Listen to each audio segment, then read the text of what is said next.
Evening. Ayan naman po, update po sa ating hapunan. Ito po yung ating lulutuin ngayon sa hapunan. Itong ginisang sayote na may giniling na konti. Tapos ayan, bumili po ako ng mga sibuyas, kamatis para po makamura din tayo. Ayan po yan. Bawang. Yan, mura lang po yan. 20-20 lang isang balot. Katipid tayo yan. Kasi pag tingi-tingi lang yung bibili natin, mahal. Yan, matagal-tagal na natin gamitin yan. Gasan lang muna natin bago natin ilagay sa rep.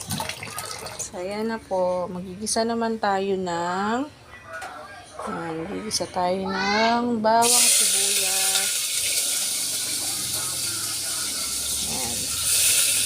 Ayan po, bawang, sibuyas, kamatis. Natin.